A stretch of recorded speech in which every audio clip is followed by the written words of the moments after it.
Welcome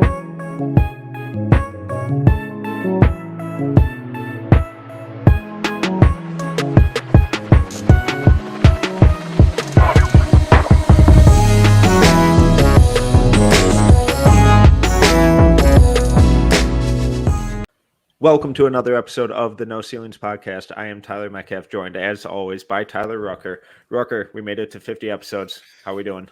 Unbelievable, folks. You know, Metcalf drops that bomb literally like 3 seconds before we hit record. And I'm like, whoa, it's number 50. And we're about to get after it with a little mock draft with Alex. I'm pumped for this one, boys. I feel like we haven't done enough with Alex on the pod. So I'm excited for this one. A little bit more than usual. No offense, Metcalf. That's fine. Alex is notoriously much better company than I am.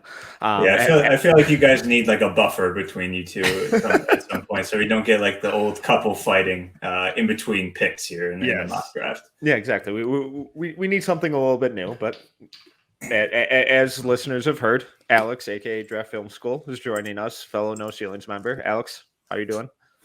Doing well. Excited to do this first round mock right now. I haven't done one of these in a while, so excited to be on and looking to get after it. Perfect. Well, before we dive into the mock and kind of go through what we would do if we were all these teams, it feels fitting that we just touch on our reactions to the early entry deadline. Alex, was there anything that kind of jumped out at you, surprised you, anything you liked, disliked? Well, I mean, with the whole Kendall Brown confusion kind of up in the air, it seems like it was just a mistake. It seems like he's staying in. That was the one glaring one. Obviously Terquavion Smith going back to NC State was a little surprising, especially given his combine performance. I think a lot of people thought he was going to be like a late first round pick at the worst. So him going back is a little surprising.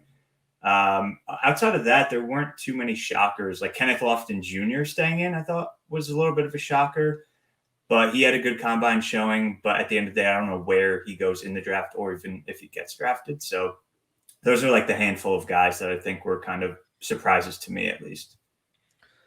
Yeah, I think the Terquavion Smith one was the really big one. That was like, oh, okay. And, now I think he's going to be a preseason lottery guy for a lot of people going into next year.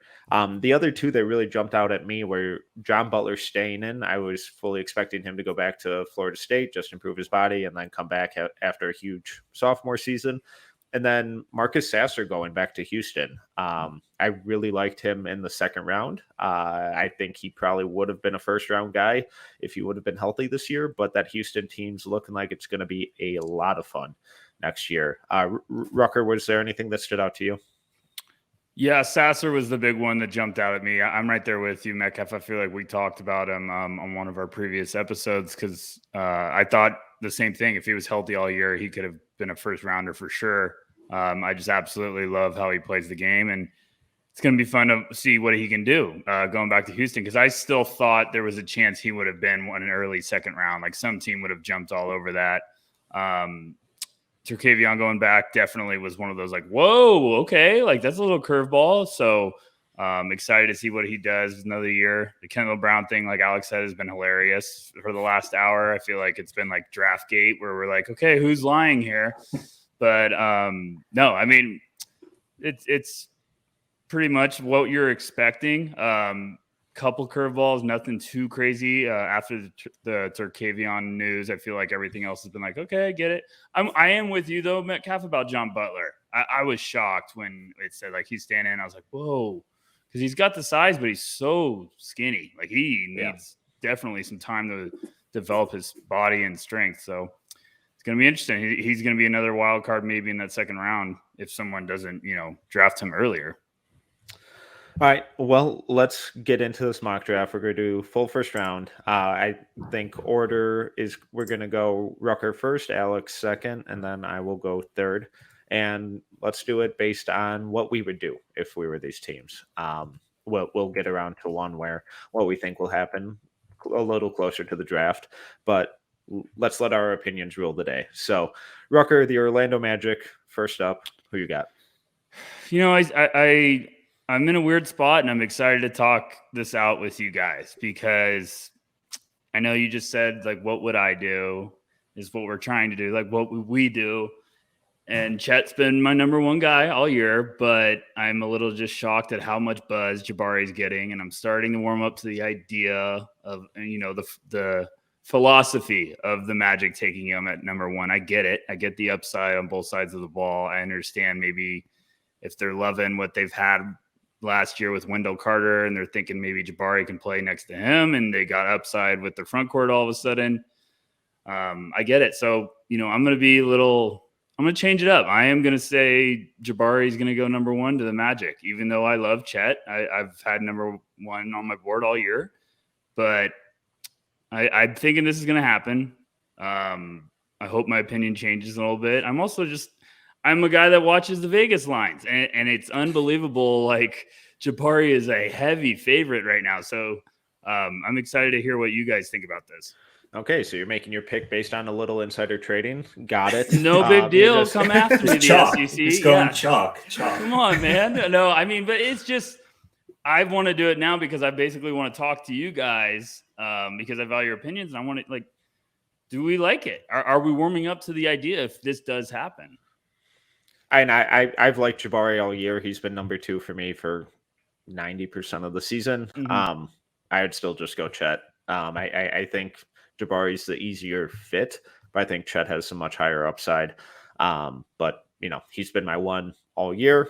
I don't see myself moving off of that at all. But Alex, you just recently wrote a really good piece on Paolo going number one over at NoCeilingsNBA.com. It's free. Go check it out. Subscribe while you're there. So, Alex, would you lean Jabari? You thinking Chet, or would you go Paolo? I think I would go Paolo for the Magic. I think they really are they need some sort of offensive engine and shot creator and scorer. They were the second worst offense in the league last year. I think Paolo can come in right away and be their number one scoring option. Not to say they'll be a good team or anything like that as their number one scoring option, but I think he would give them some much needed scoring versatility that this team needs. I get the Jabari fit. I think Jabari fits with pretty much any team, given his size, shooting, defensive versatility. Chet just has, unicorn potential. I hate that term unicorn, but he literally is we don't know what he's going to become at the next level. So the intrigue is there. And I think he has a higher floor than what people tend to think, just given the body concerns. But I really, at the end of the day, I don't think you can go wrong with either three of these guys at number one. Well, Alex, you do have the second pick for the Oklahoma City Thunder. Would you go Paolo here, or would you lean Chet? So this is interesting because I was just on the Topic Thunder pod last night, and we were talking about if Chet goes one, what would I do? And then in that situation, I would take Paolo, but I think I'm going to take Chet at two. If he's on the board, I think there's enough intrigue. OKC really needs rim protection, some sort of defensive versatility at the five. I think Chet kind of fills that. He'd be a great pick and roll partner with SGA and Giddey. Can pick and pop, add much shooting at the big man position. OKC doesn't really have much shooting at any position, so I think Chet could add a few things. Paolo, you already have really your offensive guy with SGA as a shot creating engine. You have your playmaking with Giddey and SGA. So Paolo isn't as needed, his skill set. So I think Chet at number two here kind of makes the most sense. What do you guys think? Yeah, and that's exactly what I would do. I think it fills a need, and I think it's the higher upside for me personally. Rucker, where are you at? Yeah, I think Presti would be pretty pumped out of his mind if Chet was still on the board there at two. It really is going to be fascinating because we're talking this all out. I like how the first pick, we all had our own different flavor. It's look at the versatility, folks. This is awesome. But I just wanted to bring up, even Alex bringing up Paolo at one, I'm well, if they love Jabari, why wouldn't Paolo be then a heavier contender for number one? Because I agree with Alex. They need that guy, and Paolo immediately could just be an offensive force. But staying at two, yeah, I like Chet there a lot. I think him landing with OKC probably perfect for Chet to develop and really have some patience to turn into the player we think he could be. All right. Well, at number 3, I have the Houston Rockets, and as tempted as I am to mix things up, get a little weird, maybe go Jaden Ivey and create the most athletic backcourt in the league, or maybe even take a bigger flyer on like a Dyson Daniels, who fit-wise I actually really like in Houston, and apparently, I believe it was Gavoni who was tweeting out that he's now getting top 5 buzz. It's still a little too aggressive for me, and I still think Paolo's pretty clearly the best talent available here. At his size, his combination of scoring in the mid range, in the interior, and then passing, I think that's a really fun offensive fit next to Jalen Green and Sengun down low. I think the defense will continue to be a disaster on that team, but when you, excuse me, when you're in the stage of team building that they are, drafting for fit and especially defensive fit doesn't make a whole lot of sense. So I think the home run swing on Paolo is a pretty no-brainer, even though it feels a little boring at this point and like he's kind of locked in based on reports. Do we think this is arguably Paulo's best fit in the top 3? Like, I know Alex is saying about Orlando, and I really do. Like, it makes all the sense in the world if Orlando liked him. But if it doesn't happen, do you think there's an argument that, like, Paulo going to Houston might be the best thing for him? I don't know. I mean, Metcalf mentioned the defense. Obviously, I'm a little higher on Paulo's defense, but I think the Houston defense overall will still be pretty bad. You're going to have a lot of young players who are primarily offensive guys when you're looking at Paolo, Jalen Green, KPJ, Alperen Şengün. The only one like defensive minded guy they have really on the roster is Garuba, who didn't really play a ton. He got a little more burn at the end of the season, but I don't know like how the fit will be. But at this point, Paolo, I think, is clearly, the best on the board. And like Metcalf was saying, I think you just got to go best player regardless of fit. I do think that him and Jalen Green could be a pretty dynamic duo. Kind of one is like a hyper athletic guard. The other one is kind of a bruising power forward scoring option who could score at 3 levels. So I think it would be really, really intriguing offensively. And the defense is kind of up in the air. Yeah, and if we're talking just purely fit, I kind of like flipping Paolo and Jabari, where you bring in Jabari's defense to the Rockets, and then that off-ball shooting, or him with that shooting playing off of Jalen Green, I think that would be a lot of fun. And then Paolo as that kind of interior, mid-range creator and scorer and initiator for Orlando while being backed up by a guy like Wendell Carter Jr. defensively. I think that affords him a lot more leeway to expend a lot more energy on offense and be that hub and not worry too much about the defense. I don't think it's going to be a disaster for him defensively, but I also don't think he's going to be a positive. So I think actually just flipping those two, if we're talking purely fit, would be a lot of fun in both scenarios. Yeah, I agree with you there. I mean, if it came down to it and you did flip those, I would probably be like, those guys ended up in the perfect spots, each and every one of them. But I still could see Jabari being great for Orlando. It's just fascinating to me because I still love Chet there. But that's why we love this. We were expecting this curveball, this debate all year, and then now we know the order, and we're like, okay, it's even heating up more. So, all right, number 4, Sacramento Kings. Rucker, who you going with? Metcalf, I realized you put me first just to piss me off and make me go forth with the Kings. I hate this. I know everyone right now should know how I feel about Keegan Murray, but I'm tired of doing the same thing with mock drafts. I'm gonna get weird. I'm gonna give Kings fans a headache. So we're gonna take Jaden Ivey because he's the best player available on the board.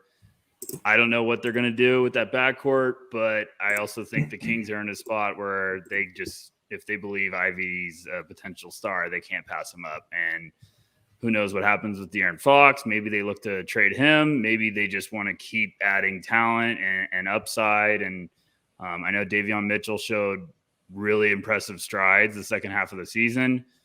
Who knows? I think that's going to be the hot spot to try to trade out. I still believe that probably is going to be Sacramento's going to be active. Monty McNair is probably going to be in a spot where he's like, hey, let's get some more assets if we can move back a couple spots and make this a a little bit of a smoother pick. Like maybe they get Detroit or Indiana to come up from 5 and 6 to get Jaden Ivey if they want. But that's where I'm going for right now because we don't project trades here. Alex, how do you feel about that?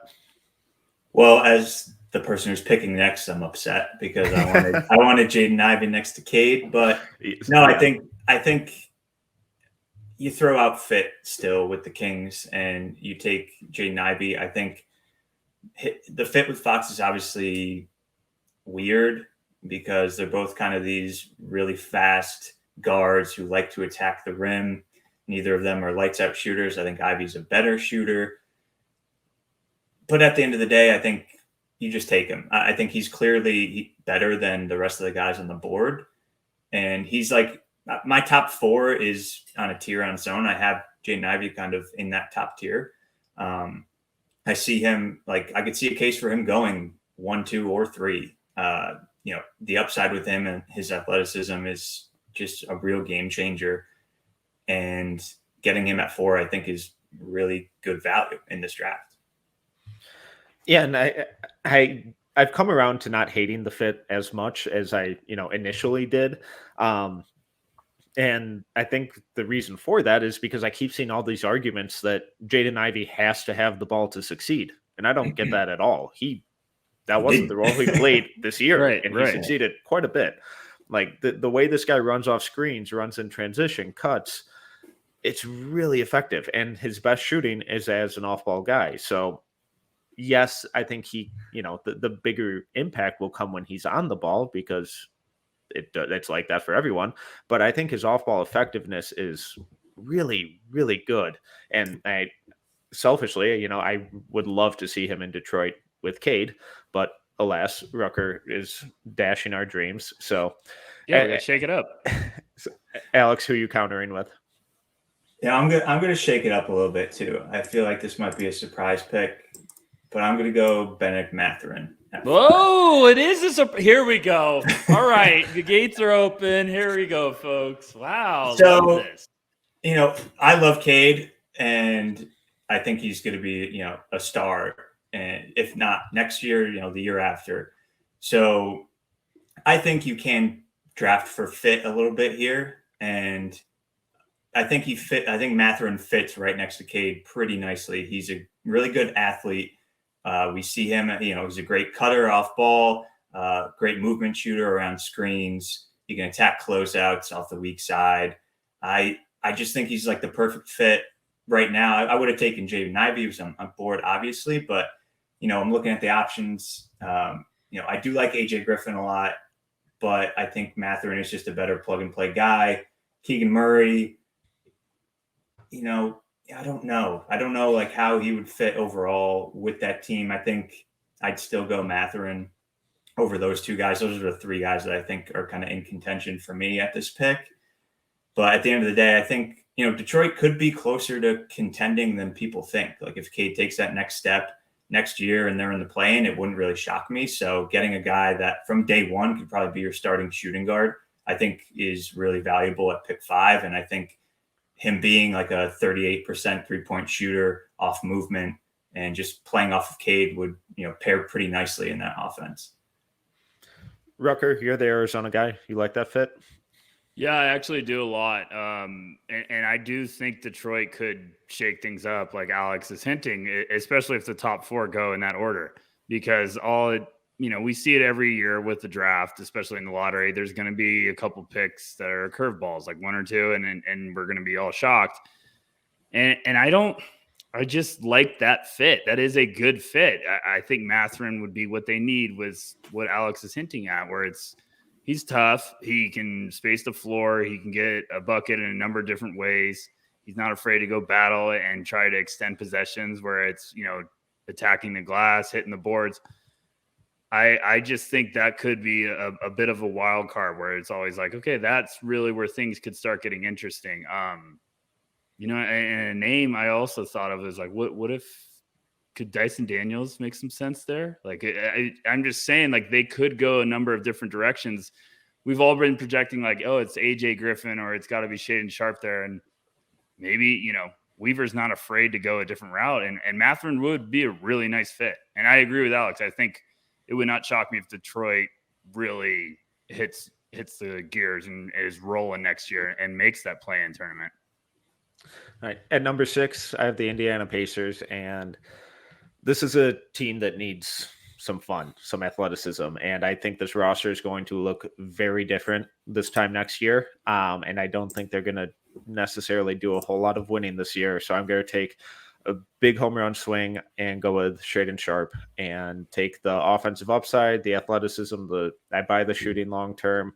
The defense is a disaster, but whatever. If this guy hits his ceiling, he's got legit 25 plus point per game offensive superstar upside. I like it. No, I like taking the swing. I with Halliburton in the mix now, you kind of have your playmaking guard. So I like Shaedon Sharpe as kind of playing off of him, getting good looks. I think that could kind of help him ease into the NBA because, he hasn't played basketball in a long, long time. So it's going to take a lot of time. So having that kind of release valve to, be right next to him playing alongside, I think that's going to be really helpful for him. So I like that. Take the upside pick. They're kind of in, not purgatory or no man's land, but they need some sort of direction. I think this gives them that. All right, number 7, Portland Trailblazers, who are apparently not for sale despite getting a $2 billion bid today. Rucker, who are you going with? Yeah, you must feel pretty confident to reject a $2 billion bid. I'm taking Keegan Murray. I think Portland would love that addition right away. Just a high intangible kid that could do a lot of stuff on both sides of the floor. Dame would absolutely love him. That would be a great addition for them. I know there's been rumblings with maybe they try to move that pick or something, but I still think if Keegan Murray was on the board at 7, Portland would jump all over that, and they're going to have a big offseason with all that cap space, but that would be a step in the right direction. So I love that fit. Alex, where are you at with Keegan? I have him right here on my board, so I think it's good value. I think if Portland does want to be contenders with Dame and keep him long term, I think Keegan is probably the best guy who's ready to contribute right away. So I think this pick just kind of fell into your lap. Honestly, I think there really is no other great options out there. I think Matherin would be a good fit. I think he would be good on the Trailblazers, but I think Keegan's a good pick here. All right, at number 8, New Orleans Pelicans. Alex, who you got? So this is tough. I'm gonna stop the AJ Griffin miniature slide. I'm gonna go with him. I know the defense is not great. I know there are a couple injury concerns, but it's a knee injury, maybe it's an ankle injury in high school. So it's things that hopefully he can gain some more athleticism from. It's not like Michael Porter Jr. back situation or anything too major, hopefully. But at the end of the day, he shot 45% from 3.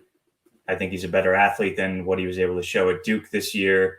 I think getting him, alongside a true shot creating guard like CJ McCollum down in Portland and Brandon Ingram we saw him kind of play in that role alongside Paolo, being the off-ball guy and knocking down shots, playing off spot up. So I think he kind of can fit in seamlessly. And then you just work on the defense and try to get him to buy in defensively, play team defense, and not get lost. So I'm going to go with him. I think there's a lot of upside with him and kind of take the defense for what it's worth. Alex, you've been bigger on the AJ train this whole year, right? Or am I getting this confused? Where do you have him on your board? I have him fifth. Would it shock you if he goes? Metcalf asked me on the last podcast we did when we were talking about top 10 wings, and he's like, "Would it shock you if AJ goes 4th to Sacramento or goes even that high? Would it really surprise you if someone's just like, I'm buying in on the star upside?" Because I still think he has a lot of game waiting to be unlocked, and there's really fast. I'm watching him right now, and I've been a little bit lower, and I've been buying. Now I'm okay, I'm really starting to drink the Kool-Aid. So I think I would be surprised if he went above Ivy. So if he went top 4, I'd be surprised. But if he went 5th, I think there's a pretty big drop off after 4. So if he goes 5 to Detroit, I think that wouldn't shock me. I think it would be more shocking if he kind of fell to like the late lottery than if he moved up in the lottery. So getting him at 8, I think, is pretty good for New Orleans and gives them some floor spacing around guys like Zion. Hopefully Zion is back and healthy and ready to go next year, and we get to see him play basketball.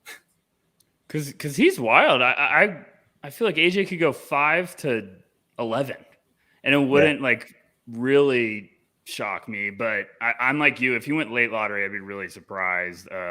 Just because I think someone in that top 10 is going to be buying. But enough. I'm not trying to get off track. I'm just trying to mix it up a little, guys. Keep you on your toes. Well, we all know what this pick's going to be. Probably. Yeah, like let's move on. Who's 10? So is Alex stopped the AJ Griffin slide. I am going to stop the Johnny Davis slide. And for many of you, this is a reach. For me, it is a significant slide. For me, this is just drafting best player available. I wouldn't be surprised if the Spurs ended up going with like an Ousmane Dieng or Dyson Daniels here. I think a DeJounte Murray, Dyson Daniels defensive backcourt with Devin Vassell would be pretty nasty and kind of a lot of fun. But I think Johnny has a lot of a lot more similar defensive impact that Daniels does, with a higher offensive upside. So I like the way he fits into that roster, even though it's not necessarily a need. But I think he complements both Murray and Primo pretty well in the long term. So going Johnny Davis. Yeah, I'm still convinced that if he was on the board, I don't even know if the Spurs would let him pass, because they might just be too in love with the type of kid he is and the player he is. But I could see that being Dyson, like you're saying. So Metcalf stops the slide. I get it. You get him in the top 10. I'm still convinced you got a cut from the agent. Stay out of my pockets. Don't worry about it. And I'm just sick of seeing him go number 10 to the Wizards in every single mock draft ever done. So I had to force a mix up. But Rucker, number 10, Washington Wizards. Who you got? I'm going to take Dyson Daniels here. I like that fit a lot for Wizards fans. I know some fans gave us some beef on our No Ceilings post saying that we were confused by their roster and what direction they would go. And it's like, easy, guys. We're just saying like they could go in a number of different directions, especially when it comes to best player available. And I think if Daniels was on the board, they would jump all over that. They would be like, who cares of our roster? We need talent, and Daniels has the talent to be one of the higher upside guys in this class. So that would be an easy selection for me. See, Wizards fans, you just come right at me. Come ask me. I got the answers. No, so I think I was the one who like explicitly said in that post, I don't understand what this team is doing besides just adding things, which is what they've been doing. Go look at their roster and tell me that they're just not adding things. But I've always loved Dyson Daniels to the Wizards based on fit and talent. I just don't think he's going to fall there on draft night. From an offensive standpoint, I think he's a perfect connector at the point guard position. I think he improves their perimeter defense immediately. Alex, where are you at with Daniels? Yeah, I think this is probably his best fit out of the top 10 group, but I do think he'll probably go a little earlier than expected. I do like him kind of playing next to Bradley Beal, as you mentioned, as a connector piece, can play make and defend. Hopefully the shot improves. I'm higher on the shot than a lot more people. So I do like Dyson Daniels here at 10. I think kind of like a no-brainer pick. All right. Well, sorry, Rucker, you got something? Well, I was just going to say, because I just keep, throwing tidbits. I'm throwing really hot questions right now. We all think he's going to go earlier than this. Where do we think he could go? Like, what would surprise us? Like, I think New Orleans. I think he can go there. I think even if Indiana, takes a swing on him at 6, I don't see Detroit going for him at 5, but I think maybe 6, 7, 8 range you can go. Yeah. I feel like Indiana's the name I haven't really been focusing on enough, but I just was looking at that. I was like, Indiana might throw a curveball and be intrigued with him. I could see that. So, all right, Metcalf, keep doing what you're doing. All right. Someone's got to keep this train on the tracks. Alex, Number 11, your New York Knicks. Just so you're clear, Ty Washington is still on the board, as is Kennedy Chandler. I believe J.D. Davidson's name also hasn't been said. So if you need a point guard, I think there are a few options. No pressure. Who are you going with? Metcalf has been waiting to use that joke for at least 48 hours. So I've been rehearsing it and everything. Great delivery. It was perfect. So this is my nightmare scenario for the Knicks at 11. Like all my top 11 guys are gone, or top 10 guys are gone. So I'm going to take the home run swing, go Ousmane Dieng. I would not draft for fit right now if I'm the Knicks. You don't know what's going to happen with Julius Randle.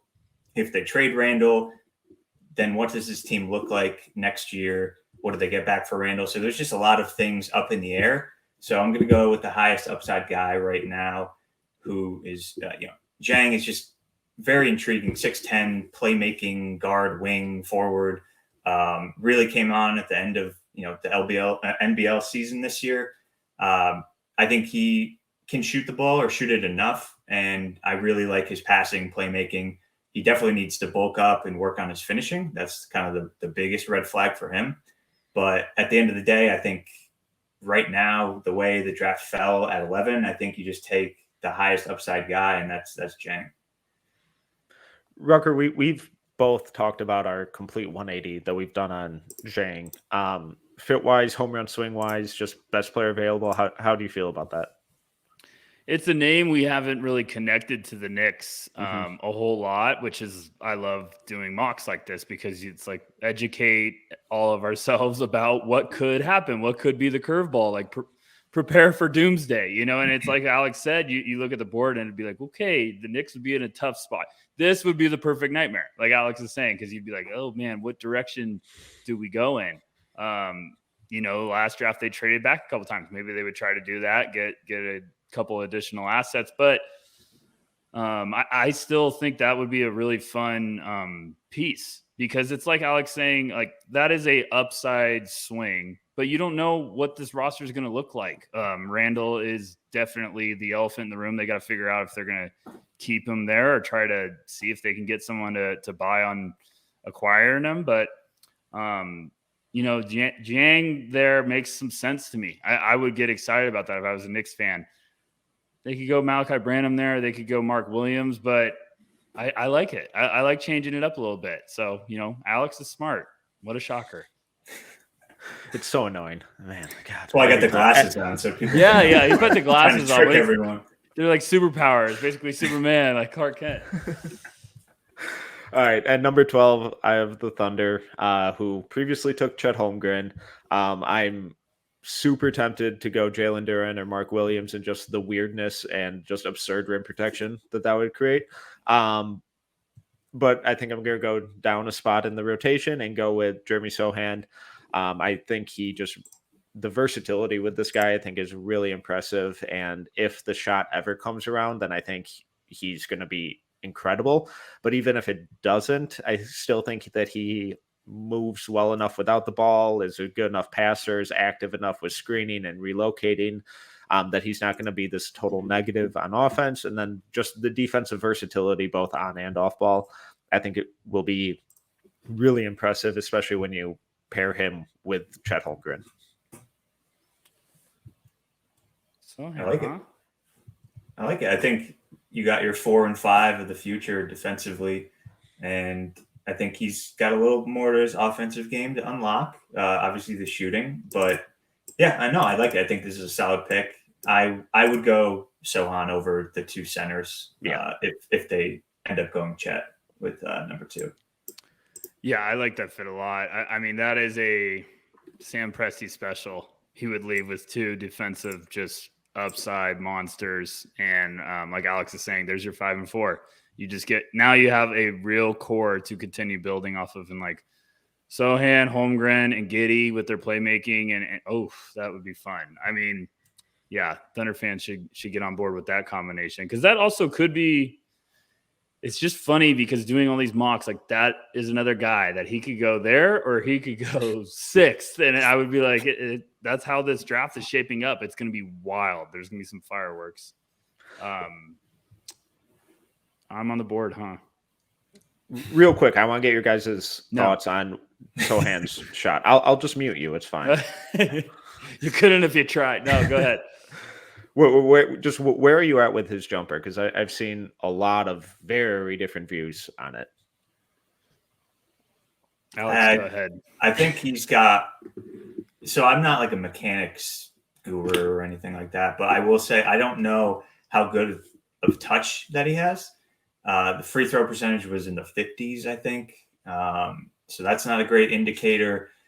He did show some signs of hitting, open spot up threes and like open like mid-range jumpers. So I think he'll get to a decent enough point where he just brings so much defensively that you just take the hit. I don't think he'll ever be like even a league average 3-point shooter. I think he can get to like low 30s, which might be good enough with everything else that he brings you. But that's kind of where I'm at with his jumper and overall kind of touch on the offensive end. Yeah, I'm in the same boat. I mean, I'm like agreeing with Alex. I think he's never going to be a guy that is just like bombs away all the time. But I think he's shown the ability to, like, when he's wide open, he has the confidence to take it. It's like what we've talked about before, Metcalf, when we're talking like Kendall Brown has that hesitancy. Sohan will let it fly. And I still believe shooting is, if you have the solid foundation, it's something you can improve quickly going to the NBA level because you're going to be working on it every day. That's going to be your focus. Shooting coaches and assistant coaches are going to be hammering it home all day at practice. So I think he'll be at that spot where he'll be respectable, where like he can at least stretch the floor a little bit. But, the free throw percentage is definitely something that you're like, okay, that's got to change because you can't just all of a sudden not be able to be on the floor at the end of a game. But his defense is special, his playmaking upside special. So it just might be one of those things where you're biting the bullet with it and loving the rest of the tools. All right, number 13, the Hornets. Rooker, where are you going? I can't pass it up. I'm gonna take Mark Williams here. And I know like they could take if they wanted to add a wing and they were afraid Cleveland might take who they want, they could take him at 13 and try to get a big at 15. But I still think Mark Williams makes the most sense there for Charlotte because he's just going to be able to contribute right away. He's going to be ready to roll, and him and LaMelo will be very, very fun. So I'll keep it short and simple. All right, love it. Number 4 at 14, Cavaliers. Alex, what direction are you thinking? I'm going to go Malachi Branham here. I think this team needs some sort of floor spacing at the guard wing position right now, especially if they're going to continue like starting Okoro, who, isn't the best shooter at the 3 spot. You need something alongside Garland to just spread the floor a little bit, especially if you're playing Mobley and Allen a majority of the time. The spacing can get tight. You want as much space when you're running these pick and rolls with Garland. So Malachi Branham, I think, can do that. I think he can also run like second side pick and rolls with either of their bigs. I think they can run a lot of fun sets on offense. And I think he just fits seamlessly alongside kind of what they want to do moving forward. And I think they're in a spot where they can draft for fit. I have Jaden Hardy right now, like sitting at the top of my board, but I view him as more kind of an on-ball creator than Branham, and they already have Garland, so I'm going to go down to the next guard on my list and go Branham. Rucker, do you think Branham has a shot to break into the top 10, or do you think this end of lottery mid-first round is more likely? I do. He's another guy that could be a little bit of a dark horse to just kind of we're watching the draft and all of a sudden his name's said and we're like, whoa, someone was buying in. Someone went all in on Branham because he's been one of the hottest names. He just keeps buzzing. And you never really know this time of the year when you have a stock like that that's just sizzling, it could carry you in a hurry. You could start getting into that top 10, and he's been trending as a lottery guy. So it would not shock me. Like, I know we projected Johnny Davis to the Spurs at 9. It wouldn't shock me if they just loved him and somehow took him. Even like we said before, maybe the Knicks at 11. But I do think he could get into that top 10 because he just has some real special tools offensively to be kind of a weapon. All right, at number 15, I have the Hornets' second pick, and I'm going to go with another guy who I think is pretty plug and play, Ochai Agbaji. I love this kid. I think his developmental story is incredible, just the way he transformed his game from a freshman to now. And I think he's one of these guys that you can put in immediately, and he'll be an awesome off-ball scorer, awesome lob option for LaMelo, and then just play really good defense. Alex, I haven't seen where you're at with Ochai recently. Where are you at with him? So I have him a little lower. I have him at 22 Okay. on my board. I get the intrigue of a plug and play 3-and-D guy, but he's not the biggest guy. Like if he was like 6'7", then yeah, I think he would probably go top 10. He's a little bit smaller, not a ton of like on-ball creation, but I don't really think you need him to. So I do actually like his fit a lot. Next to LaMelo Ball, we gave him Mark Williams before, so you could kind of see the lineups in your head kind of really forming nicely together. And I think he kind of adds, it's funny enough, that veteran presence as a rookie next to LaMelo, and he's just a solid foundational kind of piece moving forward for them. And I think gets them kind of, on track to be in the play-in or maybe even make the playoffs next year. Number 16, Atlanta Hawks. Rucker, who you got? I hate this pick, folks. I really don't. I don't like the board at all. There's just some names falling down too that I'm like, yeah.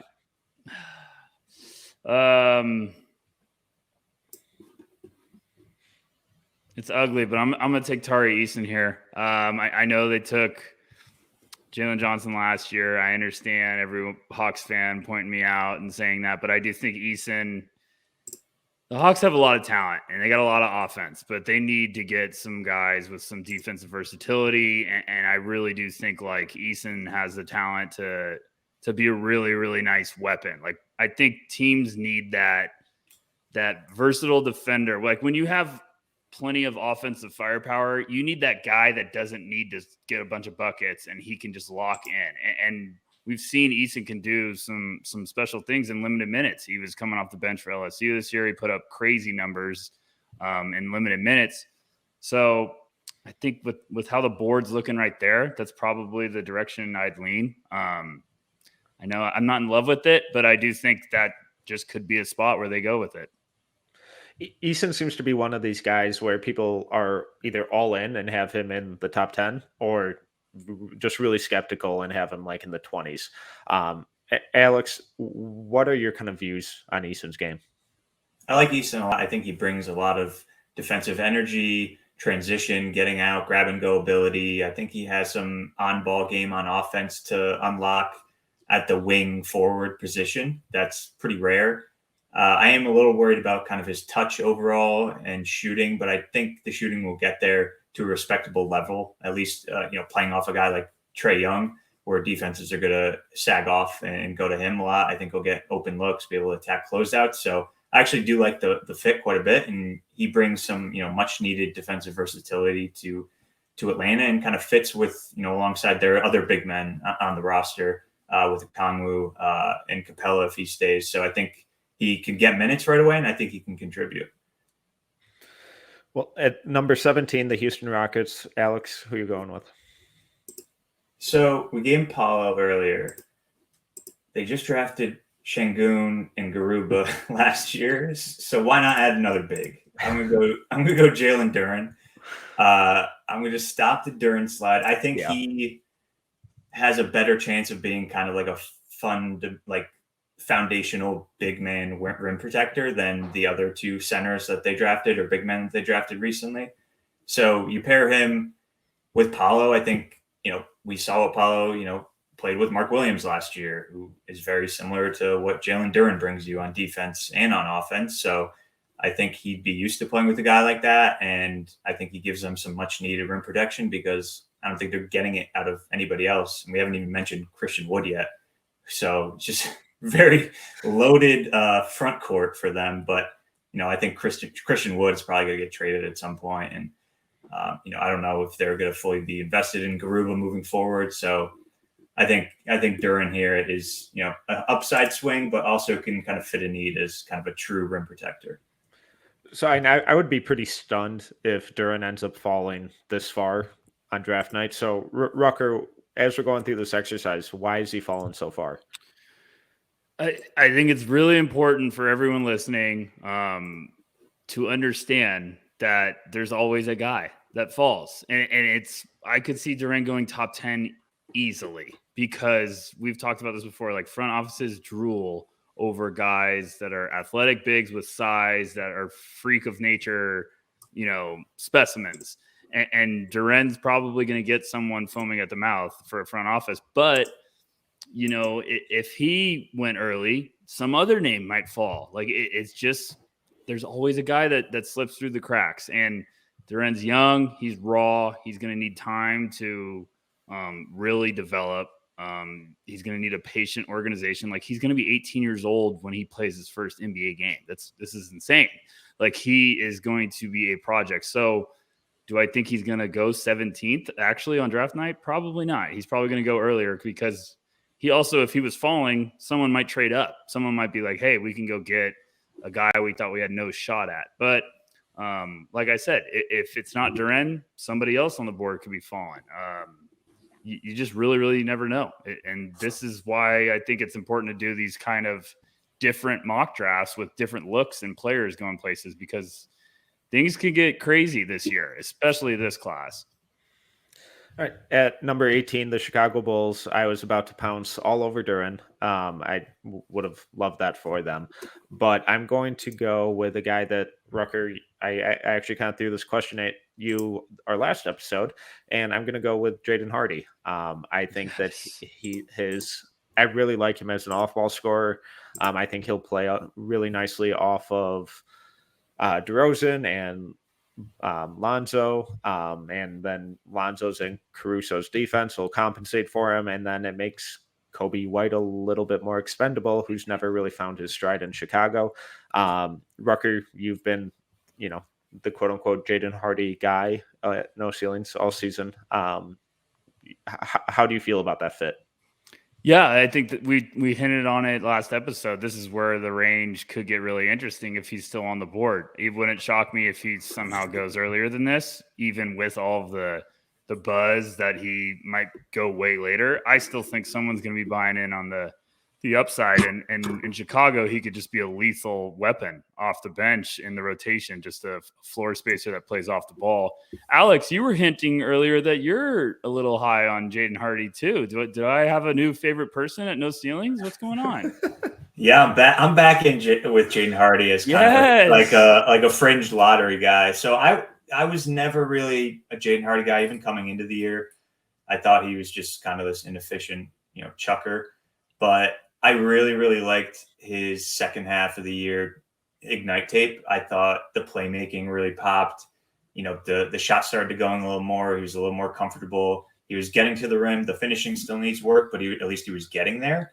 The defense is still kind of a bit of a mess, but at the end of the day, he was playing in a pro league at 18 years old, and he put up solid numbers. The efficiency numbers are ugly, but if you look at the latter part of the season, they got better, and they, similar to like Dyson Daniels, I feel like everyone on the Ignite kind of improved throughout the season. So that was good to see. So yeah, I see him as kind of this nice combo guard.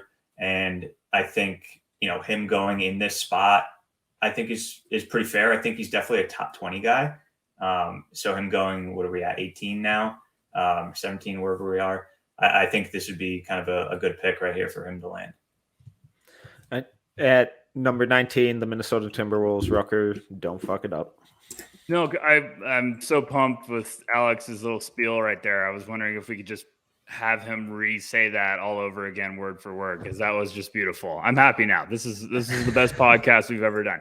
I'm going to EJ Liddell. Let's not sugarcoat this. If this is the dream, I think, for Timberwolves fans, if EJ fell down to here, but this is also another guy. I would not be surprised if he went way earlier. Like I think EJ's buzzing too. So you're going to hear this often, folks. Like there's a lot of guys in this class that are buzzing, and they could go so much earlier. They could be a shocker to some fans that are like, what?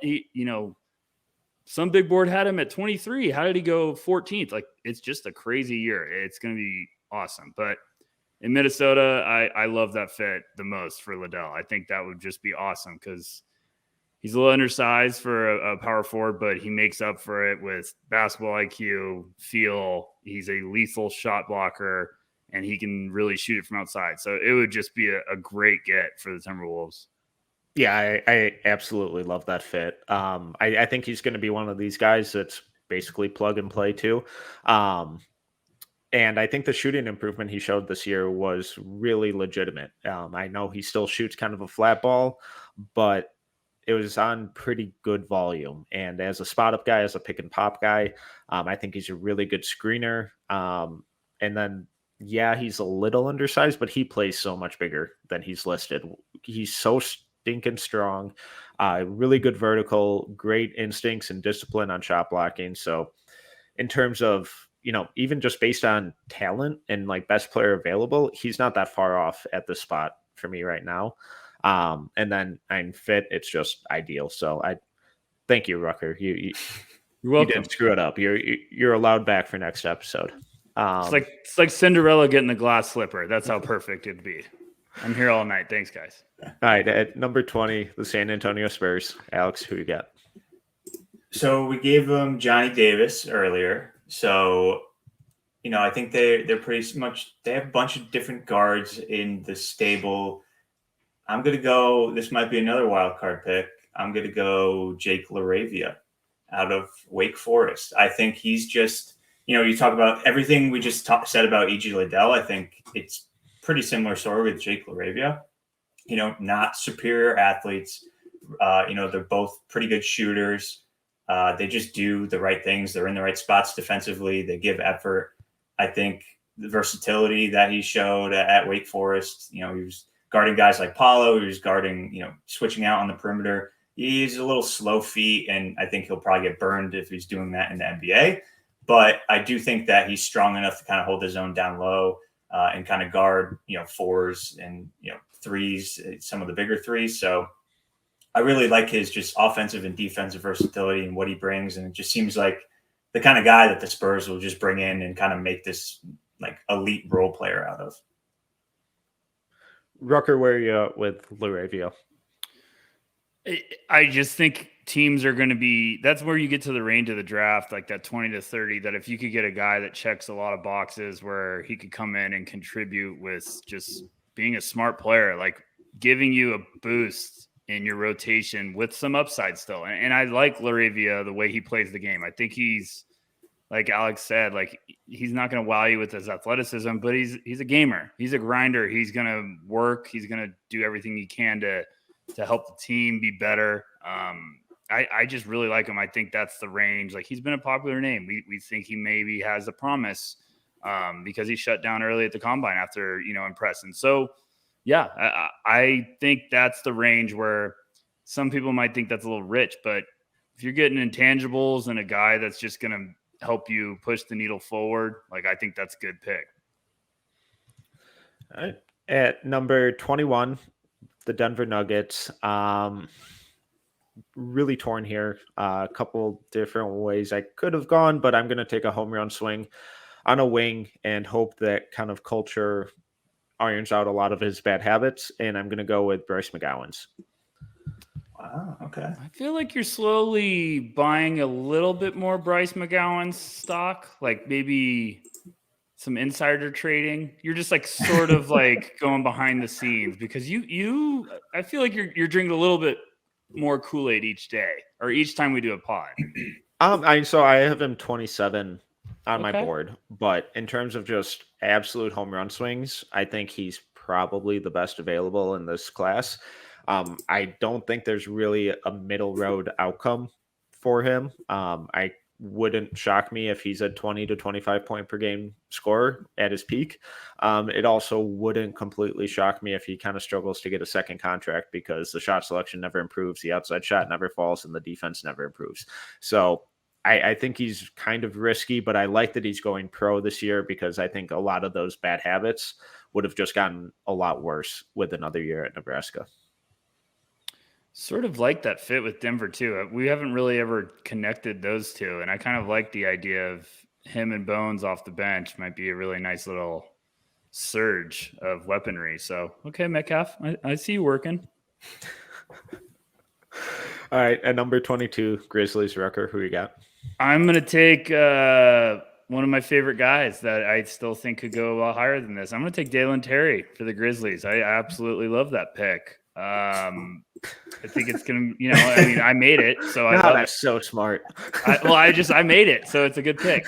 No, but being serious, like I just like the fit a lot. We don't know what's going to happen with Tyus Jones, but Terry is exactly the type of guy the Grizzlies have taken. It's the upside swing. It's the developmental piece. And he can be a real good asset. Like there's some ability for him to be a perfect fit with that team just because of his playmaking, his nastiness on the defensive side of the ball. He plays with a lot of emotion. So yeah, I like that. I like that pick, mainly because I made it, but I like it. All right. No, 20, yeah. I think go ahead, Alex. No, I think that's a good fit. I think he fits like the Memphis grit and grind. Like, he's just a dog. He's going to give 110% effort. Him and, John Moran are going to probably go after each other in practice and make each other better. So yeah, I like that fit a lot. At number 23, the Philadelphia 76ers. Nice. I would be surprised if they kept the pick because Daryl Morey is allergic to them. But Alex, who are you going with? Yeah, so I'm going to go with the guy who I thought Rucker was just going to take. I didn't go with everyone's combine darling, Jalen Williams. There you go. Santa Clara Jalen Williams, not Arkansas. I think him and Maxey, I think, would be kind of like a dynamic duo in the backcourt. Obviously, James Harden is there now, but I think he can play a complementary role off of either of them. Super long, defense, I think, is pretty solid, and he'll probably be the best defending guard they have outside of like Matisse Thybulle. But at least on offense, he can give you some floor spacing, which is desperately needed for this team. And it could be a two-way guard for them. They don't have to give up anything really much on defense when they're trying to add in a little bit of shooting with, guys like Korkmaz or something like that. So I think it'll be an upgrade in terms of that. So I kind of like the fit, and I think he's, more of a plug and play guy than people might think. And, going into a good team with the Sixers, I think he'd be able to get like playoff minutes in year one. Rucker, you've been super high on Jalen since November.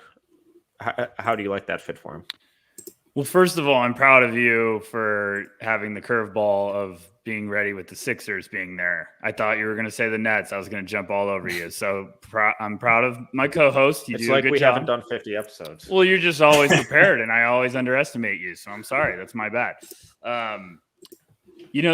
Philly now is I like that they're in the draft because I think they're in a good range to get some depth. Like they need to get some more pieces. And if Jalen was there, that would be just a fantastic addition for them. Because I'm right there with Alex. What a shocker. He's just really smart. But I think Jalen would be a really good piece for that rotation alongside Maxey. Obviously Harden's supposed to be there, but that's getting another weapon in your rotation, and he can play multiple positions. He's got the ability or the upside to be a good defender. I know some people are like, he can't defend, and it's like, go watch his freshman year film, and you'll quickly understand that he can defend. Like they've asked him to do a lot, so I like that. That's a good fit. All right. Well, I was really hoping that he was going to fall to 24 to the Milwaukee Bucks. I don't love this board right now for the Bucks. They desperately, as we saw in the playoffs, they really need someone who can kind of create their own shot, and I'm not sure that guy is here. But long term, I'm going to go Ty Washington as just someone who can run the pick and roll, spot up, and just kind of be a good connecting piece while also having that mid-range scoring, outside shooting combination that hopefully develops into a little bit more of, on-ball creation in the long run to take some of the load off of Giannis. Rucker, you and I talked a couple episodes ago about how quiet Ty's camp has seemingly been, and then a shooting video immediately dropped. So I appreciate all of everyone in Ty Washington's camp listening. But Alex, where are you at with Ty? Yeah, I have him a little bit higher in this range, though. So I think if he fell here, I think obviously he's coming into a really good situation in Milwaukee. I think he can be a role player in that team from day one, can provide some floor spacing, some playmaking, a little bit of, floater game, mid-range pull-up type of offensive game. So I think Milwaukee would be happy if he was still on the board. I do think he'll end up going a little earlier. As you mentioned, has been quiet. So I don't know if that's like they've got a promise a little higher up, so they're not like, pumping out the media and everything. So we'll see where he actually ends up, but anywhere in like the 10 to 25-ish, or not 10, 20 to 25-ish range, I think that's kind of where he'll probably fall on draft night. So this is right there. I don't know if I'm making this up because Metcalf, it was fascinating. It was just hilarious. Like the next morning there was a clip and we're like, okay, seriously, thank you, Ty's camp, for listening. We appreciate it. You guys are welcome anytime. But I feel like I saw somewhere that like someone reported that his stock is cooling. Like maybe he's expecting to go more towards the later part of the first round. I might be hallucinating. That's this time of the year. Like I've watched so much film and read so many dang, articles and stuff about the draft. So maybe I'm making this up or I dreamed it, but it wouldn't shock me if he goes earlier, like Alex said, but it also like, it could be a blessing if he goes later because him going to Milwaukee would be outstanding for him because he's what they need. And his strengths would be perfect for them. They need a guy that can play with feel and control the pace and also space the floor. He'd be great in the rotation. So. All right. At 25, the Spurs are back on the clock. Rucker, who you got? Oh, dang it. I didn't know I had the third part of the Spurs kicker. So we got Johnny at 9, and then we took Wake Forest, Laravia Mania at 20. Okay. Let me look at the board, and this is getting a little weird now. Gosh. I mean, I'm gonna.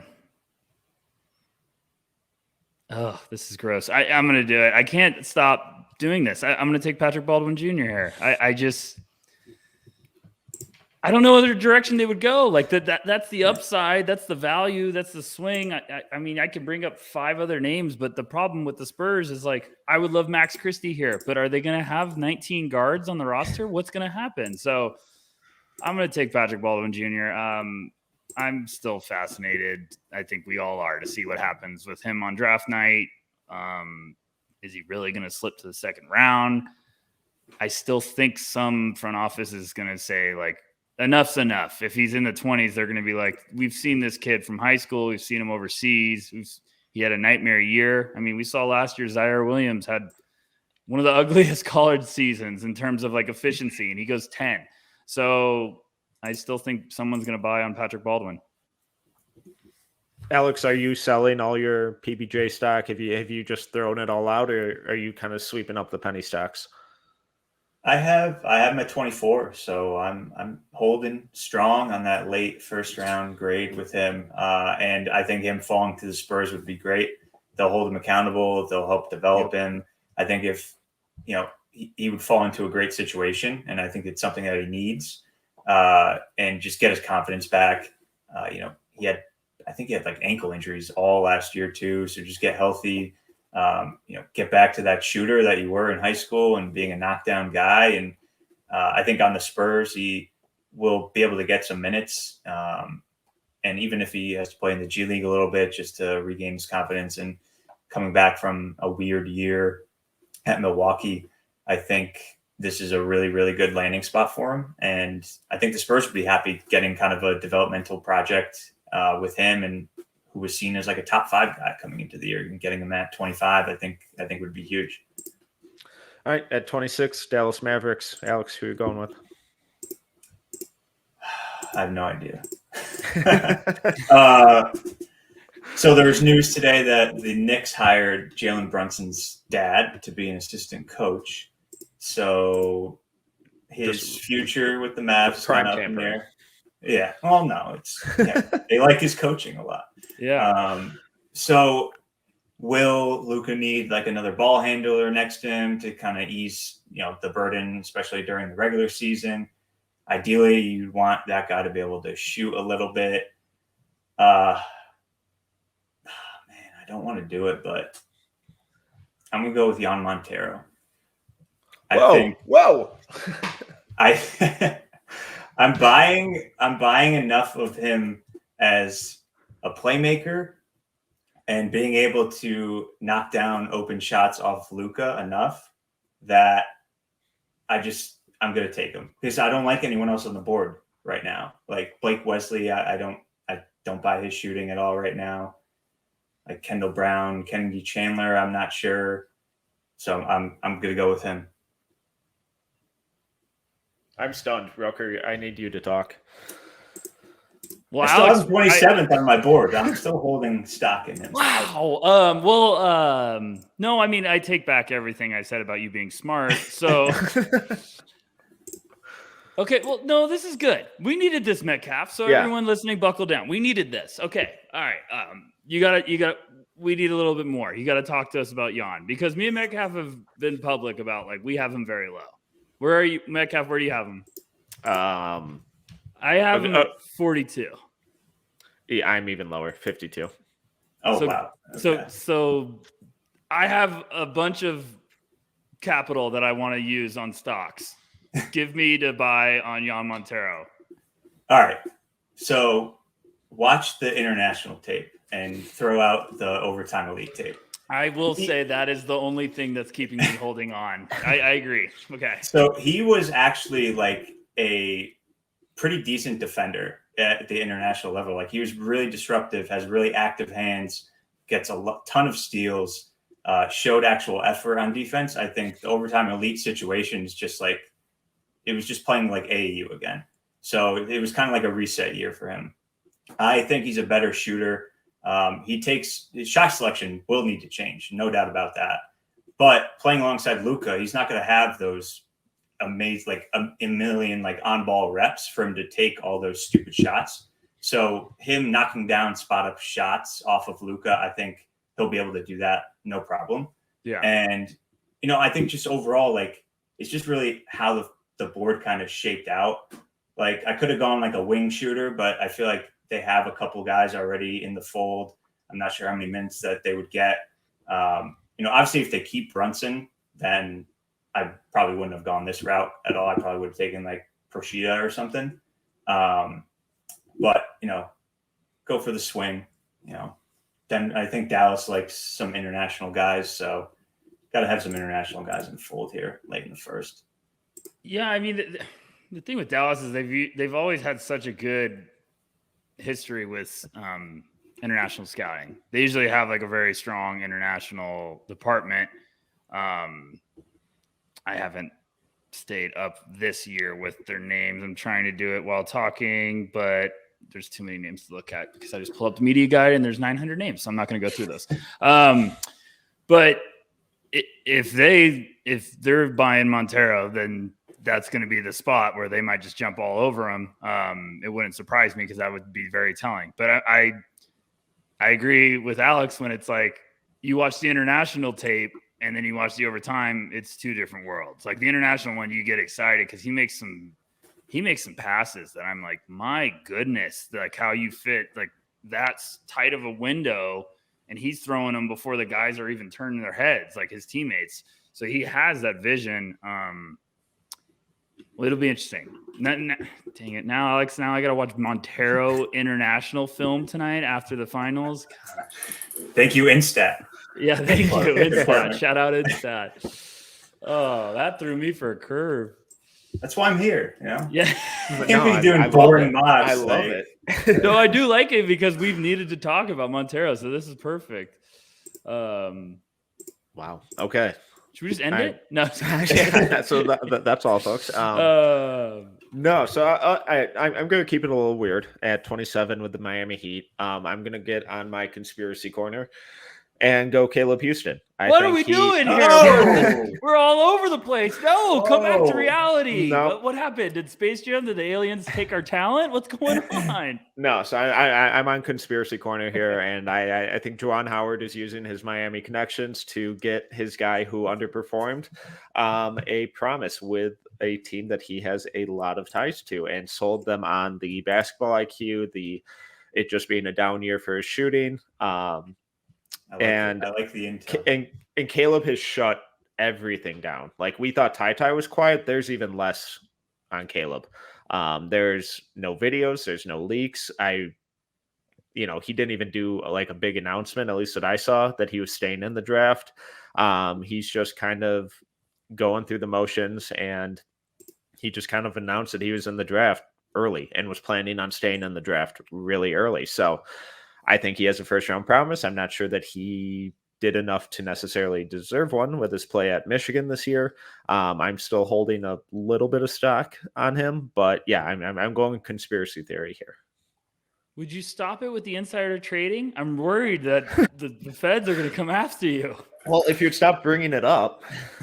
I thought this was what would you do, Mock, not what we have insider info on. And we really shifted quickly to the what would you do to the what we think might happen. That's probably my fault. I smushed the brain into a million pieces. And I have him at 42, so I'm lower on Houston. Yeah, I have him at 41 on my board. So it's definitely not best player available. I'm just getting a little weird with the back end of the first round, because I think that I would be surprised if Houston stayed this quiet and stayed in the draft without a first round promise. No, that makes sense. But he wasn't even invited to the combine, was it? Or he did get invited. He turned it down. He did. He just declined. Okay. Yeah. Right. Yeah. Which never happens unless you're you're a top guy, like you're the surefire top pick, and you're just nah, I'm good. Okay. Yeah. And I still don't believe people were like, oh, maybe we said this before on another pod. People were like, oh, that might be OKC at 30. And I was like, I don't think you're turning down a combine for 30. It has to be higher. I don't know. It's crazy. This mock draft is drunk. Call Uber. Okay, I'm up. Yeah, Warriors at 28. I'm going to take Christian Brown. I'm going to get them another locker room presence that knows how to play winning basketball. It's a pretty easy pick. I like him. I like this pick a lot better than the previous two. So I was gonna say you brought us back down to with a boring role player pick, plug and play 3-and-D guy. It would be perfect for the Warriors. They just get another. I mean, he'd be great for them, but they probably won't take him. They'll take something crazy. I was about to just get the complete trifecta of chaos and just say Blake Wesley. Let's just get this over with. Oh no. Metcalf, should I mention that I watched Wesley the other day and I was like, I'm starting to get intrigued. Oh, God. We'll save that for another day. I don't have enough bandwidth for that right now. At 29, the Memphis Grizzlies. Alex, who you got? Well, speaking of Blake Wesley, no, I'm not going to. I do like Blake Wesley, but I don't like the fit at all. I'm going to go with Gabriel Procida here. Love it. Getting Memphis another big wing defender who could shoot, I think just makes a ton of sense for them moving forward. They already have their point guard of the future. They already have their big man of the future. So just get as many wings in the door who could play both ways. Kind of an easy plug and play pick here. Yeah, and Rucker and I have made our Gabriel Procida love known for quite some time. I love that fit. At number 30, the Thunder, who we previously went Chet Holmgren, Jeremy Sohan. I'm going to go with the guy who I think is actually going to go a lot earlier than is going to surprise a lot of people on draft night, and that's Max Christie. I think Christie announcing that he was staying in the draft well before the deadline, I think is a sign that he got some very positive feedback at the combine. I have him at 19 on my board. I'm just buying the talent. I'm writing about him for Friday's piece over at NoCeilingsNBA.com. It's free. Just hit that subscribe button while you're there. And I think he's a really good defender. I think the shooting numbers aren't a great reflection of how good of a shooter he will be long term. So a bit of a project, needs to slow the game down mentally, but I really like just the versatility he'll provide down the road. Boy, if OKC left with Chet, Sohan, and Max Christie, Sam Presti would be a dangerous animal at the bars that night. So It's a solid haul. Yeah, that's a good haul. That's a great haul, especially with picks all over the board. But it's a good one. We got a little crazy at the end, but I like this mock because it's different. It's chaotic and it, changes things up a little bit. We don't need to have the same Johnny Davis to the Wizards every single time. Please no.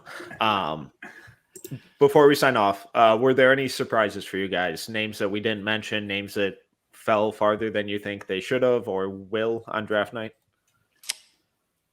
I think Jalen Duren going 17. I don't think that will happen. I think he'll be a lottery pick. Agreed. Kind of surprised. Well, not with the two Tylers on, but that Blake Wesley didn't get a first round, get his name selected here. I have him at 20. Okay. But I just didn't like the fit with really the teams that I had in the late 20s. I liked some other guys better, so it just didn't work out. Can you tell me, excuse me, I'm trying to say this question smart. So let me, it might take a while. What's our favorite Blake Wesley fits? I think he's going in the first round. I know we've done a lot of mock drafts where we didn't have him in the first round. I have said, just because I haven't projected him to any first round team, I still think he's going to go in the first round. But I just am trying to find a fit because I'm like Alex, like when it gets to 20 and he hasn't been selected yet, it gets ugly. I don't love the fits anywhere. I think maybe Miami. Maybe Miami can get the most out of him. They already have shooting. They have Jimmy Butler, who, in the playoffs, he's like a super on-ball creator, but during the regular season, he's hurt from time to time, so that could open up some on-ball reps for him. He is a good defender, so I think he'd buy into that side of the ball with Miami, and you just hope they can develop him and develop that shot a little bit better. So that would be kind of one of my fits that I liked in kind of the back end of the first. If I told you, Alex, he had to go into the lottery and you had to pick the perfect team. Yeah, here we go. Now, you thought this was going to be a relaxing mock draft. Now it's the torture chamber. Yeah, I said Blake Wesley goes in the lottery. Where do you think would be his best fit? I'd say Cleveland. Yeah, probably Cleveland. You could play defense, add defense to like Garland's offense, so they could play off of each other. I would be a little concerned about the overall floor spacing if you're going to start him alongside like a Okoro and the two bigs. I mean, yeah, other like Washington at 10, like playing with Bradley Beal, you kind of get both 6'5" dynamic guards who can shot create and do a little bit of playmaking each, but outside of that, nothing really popping off the page. Because if that buzz about him in the lottery is true, I'm trying to figure out who is it? Who is the believer? And I do think Washington's the name that I'm not picking on Wizards fans, but I just think that's the name that where it's like maybe they're buying. So that's all I had to ask.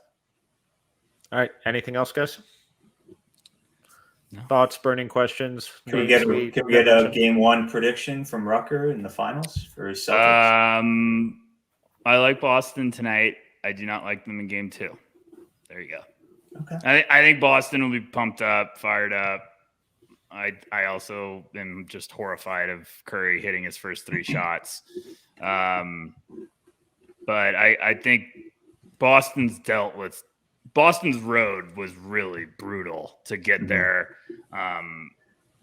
I could just see it being it's going to be an awesome series. I really do think it's going to be fascinating matchup, but I could see the Celtics defense being a little bit of this is another animal compared to going against the Mavericks and stuff like that. But, as I say this, people will hear this tomorrow and the Celtics lost by 30 and I'll be crying for a week. Well, that's why I asked. I wanted to. No, I don't want that. I don't know. It's going to be a great series. I think it's going to be some really good basketball. I do. So what do you guys think? Yeah, let's. I mean, we're due for a good series. It has to be, close games, game 7, at least 6 games. Give me 6 good basketball games. Give me a game 1 prediction, both of you. Oh, game 1, Celtics +4. Yes, I got Warriors double digits and Warriors in 6. Wow. We are now looking for a new co-host of No Ceilings. Oh, are you quitting? No. You turn in your playbook. No, I mean, that's all I got. I'm going to go sweat and pace around the room until tip off. But I mean, it's on ABC or ESPN, which it says tip's going to be 6:00 my time, which really means it'll be like 20 minutes after that because thanks ESPN. But I'm excited. Thanks, Alex, for coming on and doing this. This was a good one. I like this. This was a fun little exercise. Also, for everyone, I'm just going to plug it right now as my goodbye. Thank you for everyone that's bought the draft guide and gotten our merch and everything at NoCeilingsNBA.com. It's been awesome. We're just so pumped. So that's all I got to say. Drafts in 21 days. No big deal. Alex, go ahead, plug away. Thank you for your time. No, yeah. I mean, appreciate everyone for the support with the draft guide and the merchandise. Couldn't do it without you. So yeah, go follow me on Draft Film School. All my work at the No Ceilings crew. So, that's pretty much all I got to plug. Right. Well, once again, I'm Tyler Metcalf. You can follow me on Twitter at TeamMetcalf11. And like these guys said, thank you so much for the support that you've given us. It's been incredible. The draft guide and our merchandise is now for sale at noceilingsnba.bigcartel.com. The link will also be in the description of the podcast. You can find all of our written work at noceilingsnba.com. It's 100% free. If you subscribe, it gets delivered directly to your inbox to make sure that you do not miss our daily publishing. You can follow us on Twitter at NoCeilingsNBA and on YouTube at NoCeilingsTV. If you enjoyed this episode, please make sure to subscribe, leave a review, and a 5-star rating. Until next time, see ya.